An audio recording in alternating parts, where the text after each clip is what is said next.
ओम सिंहस्ता शशिशेखरामरगत प्राख्यैश्चतुर्भिर्भुजैः शंखं चक्रधनुस्सरांच ददति नेत्रैस्तिभिर्शोभिता आमुक्तांगहार कंगणरण कांचीरण्णुपुरा दुर्गा दुर्गतिहारिणी भवतु नो रत्नोलसत्कुण्डला।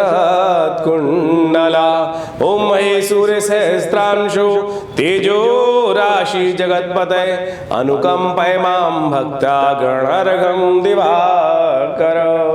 नमस्कार, स्वागत है आपका आचार्य वाणी में। मैं आचार्य डॉक्टर विक्रमादित्य आपके साथ हूँ और आज का विषय हमारा है मिथुन राशि वालों के लिए जो सूर्य का परिवर्तन का योग बना है वो क्या कुछ रहेगा। देखिए, सूर्य जो है वो एक निर्धारित गति से इस आकाश मार्ग पर चलते हैं।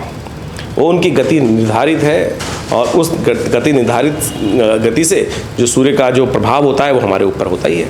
तो हर वर्ष करीब करीब 16 अगस्त से लेकर 16 सितंबर के बीच में सूर्य जो है वो सिंह राशि में प्रवेश करते हैं, सिंह राशि में संक्रमण करते हैं और सिंह राशि पर उनका जो ये रहता है गोचर में प्रभाव वो बड़ा ही विचित्र माना जाता है, पराक्रम का भाव। और मिथुन राशि वालों के लिए तो अपना घर है सूर्य का, वहाँ पर तृतीय भाव जो है। और ऐसे में तृतीय भाव में जब सूर्य जब आते हैं तो ऐसे व्यक्ति विशेष तौर पर बड़े बड़े कार्य करने का मनोमस्तिष्क करते हैं, बड़े उद्यमी माने जाते हैं। ऐसे में आपकी जो कार्य क्षमता है अद्भुत रूप से बढ़ जाती है और विशेष तौर पर परिश्रम और साहस भी सूर्य अपने घर को बहुत अद्भुत रूप से बढ़ाने का प्रयास करते हैं। और ऐसा व्यक्ति विशेष तौर पर इस समय ग्रह नक्षत्रों को दृष्टिकोण से देखा जाए तो बहुत अच्छे से कार्य करने का प्रयास करता है। लेकिन एक समस्या उत्पन्न हो जाती है कि जो अपने मित्रगण हैं, अपने बंधुगण हैं, वो कहीं ना कहीं कुछ रुकावटें उत्पन्न करने का योग बना देते हैं और उनसे व्यक्ति पीड़ित हो जाता है। ऐसे में तृतीय भाव में जब गोचर में सूर्य का पदार्पण चल रहा होता है। और एक बात ध्यान रखें, कई लोग आपको इस वक्त बहुत ज़्यादा कह सकते हैं, बहुत ज़्यादा बोलने वाला बातूनी व्यक्ति बन जाता है। तो ऐसा ध्यान रखें कि अपनी इमेज को सुधारने के लिए बहुत ज़्यादा जितना काम हो उतना ही बात करने का प्रयास करें। लेकिन ठीक है, बहुत ज़्यादा अनर्गल प्रलाप करने से फ़ायदा होने वाला नहीं है, उससे आपकी इमेज में कहीं ना कहीं नुकसान हो सकता है। लेकिन ओवरऑल ये जो सूर्य का परिवर्तन जो पंचम जो हो रहा है, तृतीय भाव जो हो रहा है, सिंह राशि तृतीय भाव में पड़ी है मिथुन राशि वालों के हिसाब से, तो तृतीय भाव जो माना जाता है वो माना जाता है भाई का, परिश्रम का, बंधु का और साथ साथ अपने जो अनुचर हैं, काम करने वाले लोग हैं, पार्टनर का भाव माना जाता है। और ये परिश्रम बहुत अद्भुत रूप से कराता है और विजय देने के योग भी बनाता है। यदि ओवरऑल बाकी ग्रहों की दृष्टि देखी जाए तो इस वक्त जब सूर्य के साथ साथ जब परिवर्तन का योग बन रहा है तो बुध भी, शुक्र भी वहाँ कुछ दिन विराजमान रहेंगे। और ये जो युति जो 3 ग्रह की रहेगी ये बहुत ही एक तरह से अच्छी मानी जाती है। सूर्य के साथ जो बुध को अस्त कर दिया ये बस थोड़ा सा समस्या का कारण है, बुध को थोड़ा शक्ति देने की लगातार आवश्यकता होगी। लेकिन शुक्र का वहाँ साथ में बैठना ये आपके लिए एक तरह से काफ़ी अच्छा माना जा रहा है। शुक्र का यहाँ प्रभाव अच्छा रहेगा, आगे बढ़ने का योग बनाने वाला रहेगा। और ऐसे में जो शादीशुदा लोग हैं वो जीवन साथी को प्रसन्न रखने का प्रयास करें, उसका सहयोग लेने का प्रयास करें तो ये बहुत बढ़िया तरीके से और आगे बढ़ने के योग दे सकता है, बढ़िया आगे उत्थान के योग बना सकता है। ऐसे में ग्रह दृष्टिकोण से एक बात का समझें, इस वक्त आपकी इनकम के लिए ग्रह नक्षत्र सही दिखाई देते हैं। सूर्य का प्रभाव तो कम से कम जब तक यहाँ रहेगा 16 सितंबर तक तो उसके लिए अच्छा है। लेकिन ध्यान रखिएगा, आप यदि सीधी तरह से धर्मयुक्त पैसा आने के योग दिखाई देते हैं लेकिन अधर्म का साथ दोगे ना, अधर्मयुक्त कार्य करने का प्रयास करोगे, कहीं कुछ भी थोड़ा सा मन में कहीं ना कहीं बेईमानी आएगी तो वो कहीं ना कहीं नुकसान होने के योग बना सकता है। जब सही तरह से आपको प्राप्त होने के योग बन रहे हैं। और एक अच्छी बात सूर्य यहाँ बड़ी विचित्र देता है कि इंट्यूशन की पावर डेवलप करता है।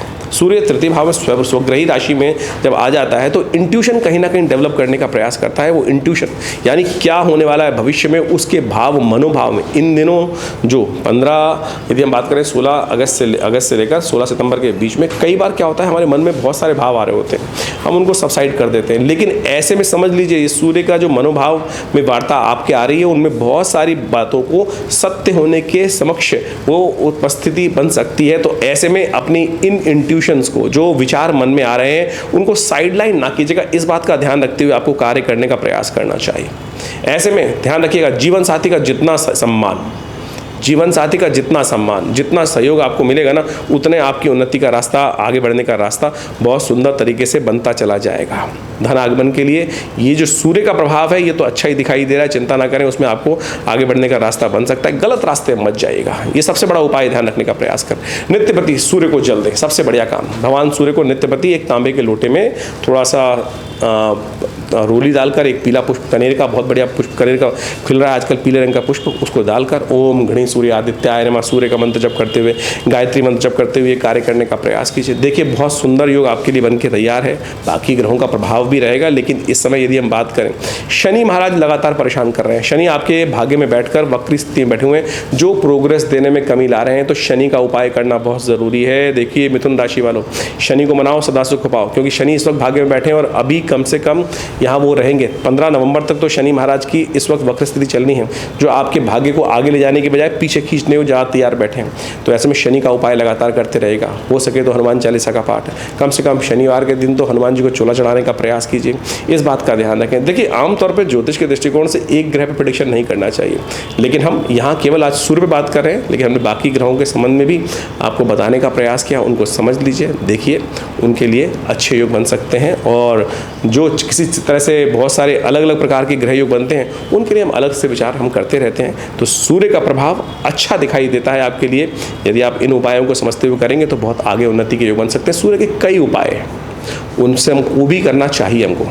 तो इस प्रकार से ज्योतिष के दृष्टिकोण से आपको समझना चाहिए कि ग्रह गोचर का परिवर्तन जो है किस प्रकार से आपके जीवन कुंडली के अनुसार से योग बनाता है, और उसके हिसाब से ही हमारे जीवन में हमारे समक्ष बहुत सारे जो योगा योग का फल होता है वो उपस्थित होता है। उसके अनुसार से हमारे जीवन में ग्रहों का अच्छा बुरा प्रभाव जो हम यदि समझ लें, तो उसके नेगेटिव प्रभाव को हम अपने जीवन से दूर करने के लिए भी रास्ते चुन सकते हैं। उपाय यही है। देखिए ज्योतिष के अंदर एक कारण है और एक है निवारण। निवारण के अंदर विभिन्न उपाय हैं। बहुत सारे लोगों का मत ये रहता है कि जब जीवन में जब कुछ बन रहा है, हो रहा है, आ रहा है, जब वो निर्धारित है तो फिर उसमें परिवर्तन कैसा कर सकते हैं। देखिए कुछ भी निर्धारित नहीं है, सब कुछ आपके कर्म के अनुसार से है। जिस प्रकार का कर्म होगा उसके अनुसार से उसका फल होगा। यदि कोई दुष्कर्म हमारे द्वारा या किसी के द्वारा हो गया है जीवन में, तो उसका प्रायश्चित करने के लिए भी विभिन्न रास्ते हैं। जब हमारे जीवन में कुछ दुष्कर्म हुआ तो उसके कारण से कुछ दुष्प्रभाव उत्पन्न हुआ, तो उसको शुभ करने के लिए पुण्य कारण बढ़ाने का हमें प्रयास करना चाहिए। यही जीवन की विचित्र विडंबना है कि हमको ये ज्ञान सही रूप में सही जगह यदि प्राप्त हो जाए तो हम सब चीज़ों को ठीक करने का रास्ता बना सकते हैं। वास्तविक तौर पर ये समझ लीजिए कि जो निवारण है वो परमात्मा का नाम ही है। हम विभिन्न उपायों की तरफ जाते हैं, उन सब का एक ही जो रास्ता है वो परमात्मा की कृपा ही है।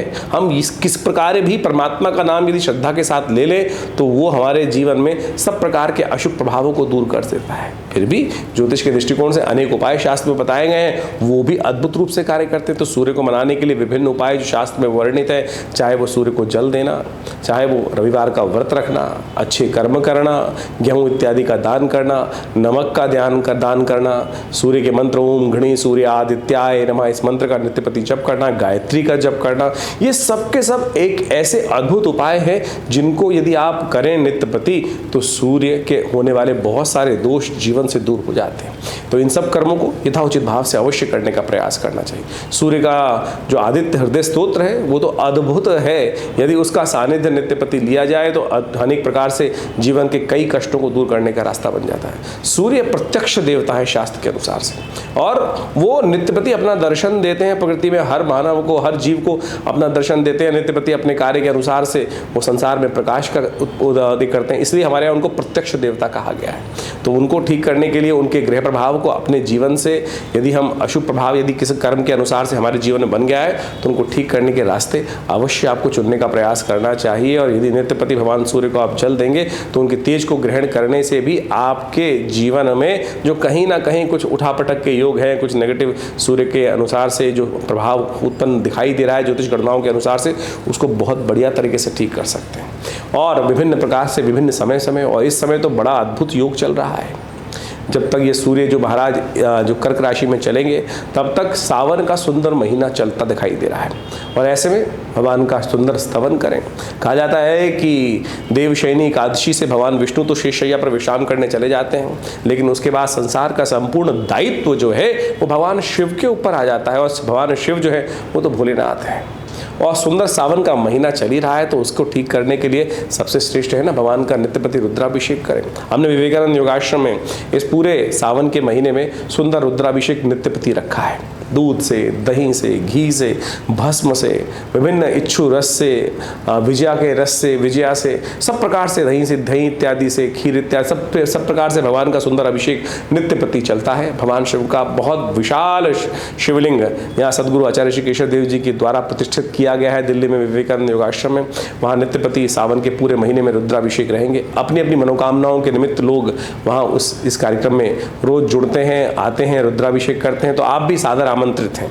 अपने ग्रहजन्य प्रभावों को दूर करने के लिए, मनोवांछित इच्छा प्राप्त करने के लिए, समस्त कष्टों के निवारण के लिए जो आश्रम में नित्य प्रति 8 घंटे करीब यज्ञ होता है और शाम को नित्य प्रति रुद्राभिषेक जो चल रहा है उसमें आप सम्मिलित हो सकते हैं। अपने नाम से रुद्राभिषेक करा सकते हैं और अपने कार्यक्रम में, इस कार्यक्रमों में विशेष तौर पर स्थान आरक्षित करने के लिए जो नीचे से फ़ोन नंबर चल रहे हैं उन पर आप सुंदर तरीके से अपना रजिस्ट्रेशन कराकर फिर अपना स्थान आरक्षित कराकर इन कार्यक्रमों में जो सोमवार इन दिनों रहेंगे तो उसमें तो विशेष रुद्राभिषेक का सुंदर कार्यक्रम रहेगा।